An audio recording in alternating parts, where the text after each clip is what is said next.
Masa pandemi di Indonesia yang sudah berlangsung lebih dari 1 tahun ini memberikan dampak yang cukup besar di segala bidang.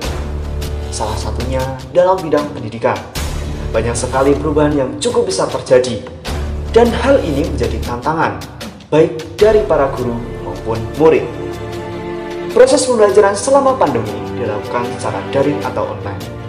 Banyak keluhan yang didapat, bahkan membuat para peneliti yang pernah mendukung kerja dari rumah ikut merasa kewalahan karena satu variabel absen dari kondisi ini, yaitu pilihan pribadi. Suryo Atmojo 2020. Selanjutnya, dikutip dari cnbcindonesia.com, Nadiem Makarim selaku Menteri Pendidikan dan Kebudayaan Indonesia mengatakan bahwa para peserta didik kurang berkonsentrasi ketika belajar di rumah dan mudah merasa jenuh.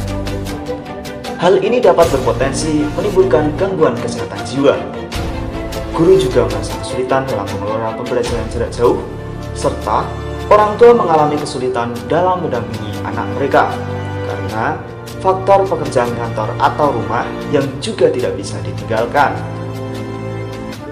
Proses pembelajaran daring atau online ini juga mampu merubah manajemen kelas yang sebelumnya dilakukan secara langsung menjadi online. Agar manajemen kelas tetap berjalan efektif, pemerintah menginstruksikan kepada para pendidik untuk menciptakan pembelajaran yang mengasihkan dari rumah bagi siswa. Diharapkan para pendidik dapat lebih kreatif dalam proses pembelajaran secara online, bukan hanya sekedar memberikan tugas-tugas atau menjelaskan materi transfer of knowledge secara konvensional, tetapi juga dapat memperhatikan nilai-nilai karakternya.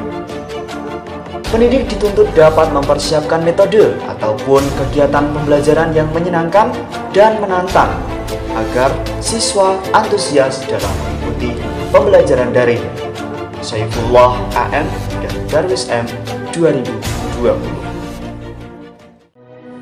Manajemen kelas yang efektif dapat mengoptimalkan pembelajaran bermakna bagi para siswa.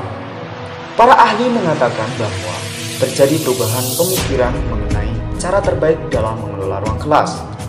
Pandangan lama menekankan pada pembuatan serta penerapan aturan untuk mengontrol perilaku siswa, sedangkan pandangan baru lebih menekankan dan berfokus pada pemenuhan kebutuhan untuk memelihara serta menciptakan peluang untuk pengaturan diri. Menurut Santrok 2018. Pandangan lama membuat siswa menjadi pasif serta kurang terlibat dalam pembelajaran karena terbatas oleh peraturan-peraturan yang kaku yang dibuat dan ditetapkan oleh guru. Sedangkan pandangan yang baru lebih menekankan bagaimana siswa menuju disiplin diri dan tidak terlalu menekan siswa.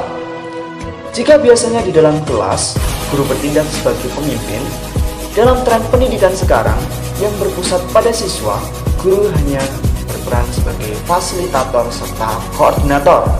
Namun, bukan berarti guru melepas tanggung jawab atas apa yang terjadi di dalam kelas. Hal yang paling pelik dari adanya pembelajaran daring ini adalah menurunnya motivasi siswa.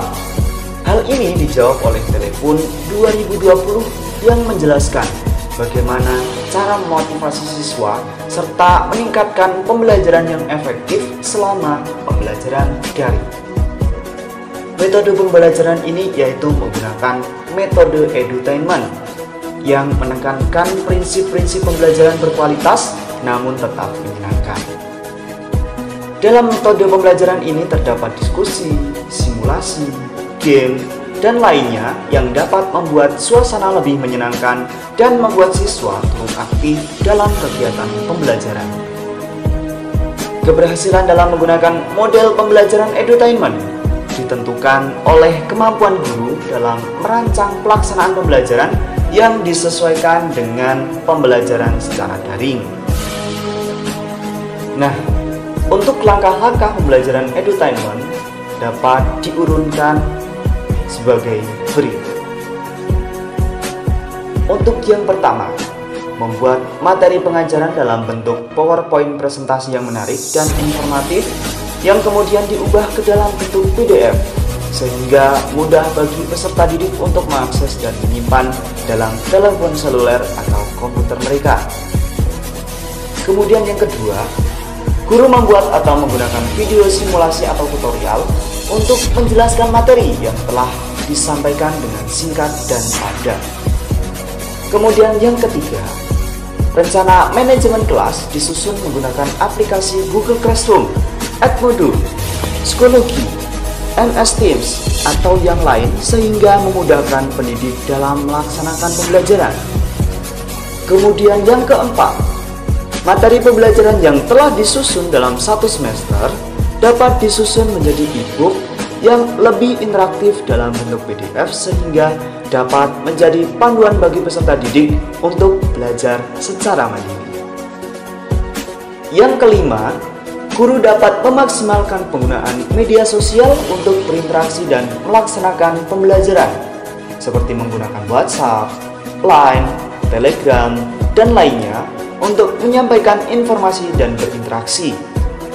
Penggunaan media sosial ini cukup efektif dan efisien dalam proses pembelajaran daring, karena peserta didik dapat dengan mudah mendapatkan pengajaran atau instruksi dari pendidik.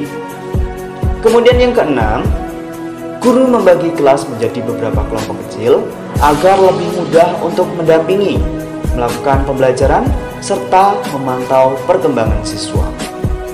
Yang ketujuh, sekolah memantau pembelajaran dengan menggunakan beberapa aplikasi seperti Kuiper, Edmodo, atau Moodle, atau yang lain agar tetap dapat mengorganisir pembelajaran secara daring. Kemudian yang terakhir, melakukan kerjasama antara guru dan orang tua. Hal ini menjadi sangat penting karena para orang tua dapat memantau proses pembelajaran anak-anak mereka.